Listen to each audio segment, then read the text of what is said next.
For more now, we're joined by Nebraska Republican Congressman Don Bacon. Congressman, thank you so much for your time tonight. You've been sharply critical in the last 24 hours of that Signal chat. You, of course, served in the Air Force and have said that you would have lost your security clearance for a lot less. Should NSA advisor Mike Waltz resign? Well, I think he's less at fault here. He accidentally clicked on the reporter's name, and I think most of the discussions were not highly classified until the Secretary of Defense put in the targeting information, what targets are being hit and timing and what kind of weapons. That's what the reporter is saying. He didn't publish that, but that was the big error, was putting in this targeting information 2 hours before the actual targets. And I will just tell you, Russia and China will make Secretary Hegseth's and Mike Waltz's cell phones a top target. These are unclassified. There's unclassified reporting that Russia has penetrated the Signal network. And so my point is, the intentional putting in the classified, that was the biggest error. And it is a security violation, and it puts at risk our troops before they go into a fight. And so that's my perspective. So do you think that Mike Waltz should resign? I think his error was less critical. He accidentally hit this reporter's name, and his stuff was, he was trying to mainly coordinate some meetings at the cabinet level. The bigger error was when the Secretary of Defense. So do you think Pete Hegseth should resign? But he should take accountability. First of all, I support the attacks on Houthis. So with big picture, we needed to open up the lanes of navigation and allow ships to get through the Red Sea and the Suez Canal. So I support the attacks that the administration has done on the Houthis.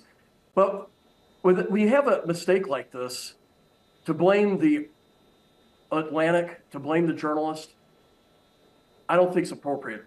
It's better, and I've served in the military 30 years. I'm a 5-time commander. When you make a mistake, you own it. You say, this is my fault. I was wrong. I take accountability. And that's what I would like to see. When you try to blame others, it's not good. I just want to go back to this just for one more bite at the apple, because you've said that you would have lost your security clearance for far less. So should we have the people who are at the pinnacle of national security have no punishment? Well, that's something within the administration they have to sort out. The Atlantic editor-in-chief told us last night when we spoke with him that this could have been a lot worse if someone had been added to the chat, someone other than him.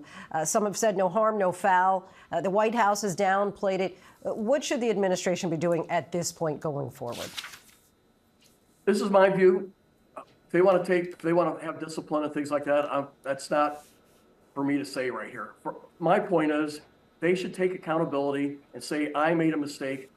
You sit on the House committees on armed services and the House subcommittees on intelligence and special operations. Does the House need to investigate what happened here? I think it's pretty open and shut what happened. The Atlantic did the investigation for us, in a sense. I mean, it's line by line, minute by minute review of what happened.